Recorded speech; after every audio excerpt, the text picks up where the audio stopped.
భక్తివర్ణ ప్రేక్షకులకి ముక్కనుము శుభాకాంక్షలు, శుభ ఆశీస్సులు. 17/1/2026 స్వస్తి శ్రీ చాంద్రమాన విశ్వావసునామ సంవత్సరం, ఉత్తరాయణం, హేమంత ఋతువు, పుష్యమాసం, కృష్ణపక్ష చతుర్దశి, శనివారం. చతుర్దశి రాత్రి 11:57 వరకు. నక్షత్రం మూలా నక్షత్రం ఉదయం 8:38 వరకు.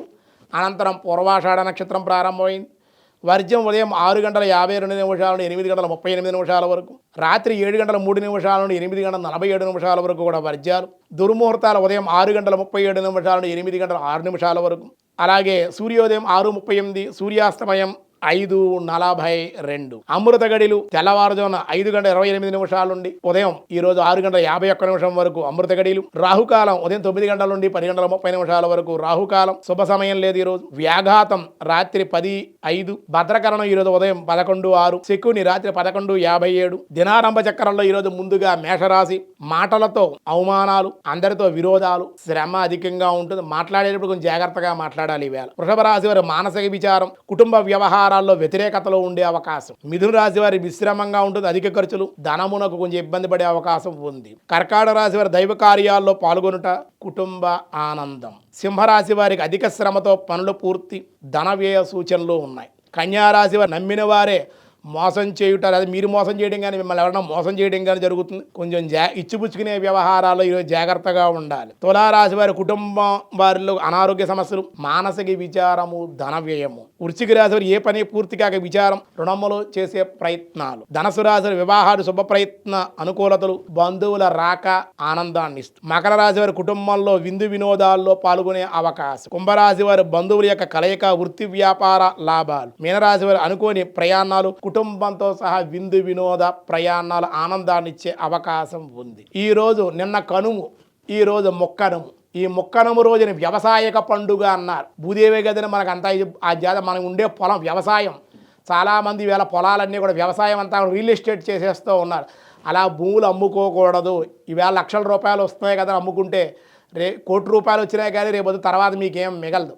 మొన్న కరోనా సమయంలో కూడా చాలామంది పల్లెటూరులో భూములు అమ్మేసుకుని చాలా బాధలు పడ్డారు. నగరాల్లో, సిటీల్లో ఉండేవాళ్ళు, అయ్యో భూమి ఉంటే చాలా బాగుండేది, ఈ కరోనాలో చాలా బాధపడి వ్యవసాయం ఎంత గొప్పదో అప్పుడు అర్థమైంది వీళ్ళందరికీ. భూములు ఎన్ని కోట్ల రూపాయల ఖరీదైనా అమ్ముకోకూడదు. పొలాలన్నీ కూడా.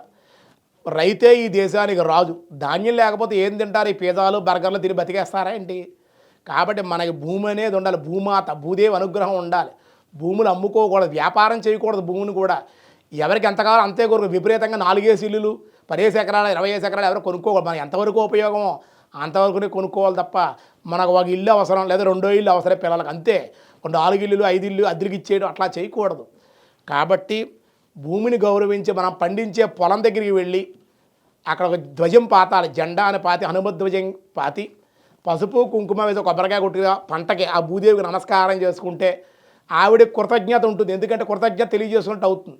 ఆ పొలంలో అన్నీ మనం పండించుకుని లక్షల రూపాయలు సంపాదించి భూదేవిని వదిలేస్తే తప్పు కదా. కాబట్టి భూదేవి కృతజ్ఞత తెలియజేసుకోవాలంటే ఈ విధంగా తెలియజేసుకోవాలి. అలాగే ఆ పంట చుట్టూ కూడా ఏమన్నా చక్కగా పశువులు అంటే వాటికి దానా ఇవ్వడం, పశువులు కడగడం, బండ్ల పండుగ ఇవన్నీ చేస్తారు ఈవేళ. అది కూడా చేయడం. పేడని గోసంపద ఎవరికైతే ఉందో వాళ్ళు ఆ ఆవు పేడ తెచ్చి ఆవు పేడకే మన పసుపు కుంకుమ వేసి చక్కగా గుట్ట కింద వేసి గౌరీదేవిగా భావించి పేడకు పూజ చేసి పంచదారతో పూరీలు నైవేదన చేసి రైతులు చక్కగా ఈ పూజ చేసుకుంటారు ఈవేళ. అలాగే ప్రబల తీర్థాలు గ్రామాల్లో, పల్లెటూరులో చక్క ప్రబల తీర్థం జరుగుతుంది. ఆ తీర్థాలు ఇవన్నీ కూడా విశేషంగా జరుగుతాయి ఈరోజు. అవన్నీ దగ్గర ఇటువంటివన్నీ చూడాలి. పల్లెటూరులో ఎప్పుడో సిటీల్లో నగరాల్లో ఉండిపోవడం కాదు. మన పల్లెటూరులో దేశానికి పట్టుకొమ్మలు. అక్కడ వెళ్ళి జరిగే ఈ పండుగలు ఇవన్నీ పండుగలు ఎంతో బాగా జరుగుతూ ఉంటాయి. అవన్నీ చక్కగా వికాసం, మానసిక వికాసం, ఆనందం, కమ్యూనికేషన్, మానసిక ఒత్తిడి తగ్గుతుంది, మానసిక ఆనందం కలుగుతుంది, కుటుంబ సభ్యుల కమ్యూనికేషన్ పెరుగుతుంది, విభేదాలు, భేదాభిప్రాయాలు బంధువుల మధ్య, మిత్రుల మధ్య ఏమైనా తొలగిపోతాయి. మనం ఎలా బతకాలి, ఎలా జీవించాలి, ఎలా సంపాదించాలి, ఇటు విషయాలన్నీ పల్లెటూరుల్లో తెలుస్తాయి మనకి. కాబట్టి అక్కడికి వెళ్ళాలి. ముక్కనుమును పండుగలు చక్కగా మీరు అందరూ కూడా ఆచరించి అందరూ తరించండి. తెలుగు వన్ భక్తి వన్ తరపున మీ అందరికీ ముక్కనుము శుభాకాంక్షలు, శుభ ఆశీస్సులు.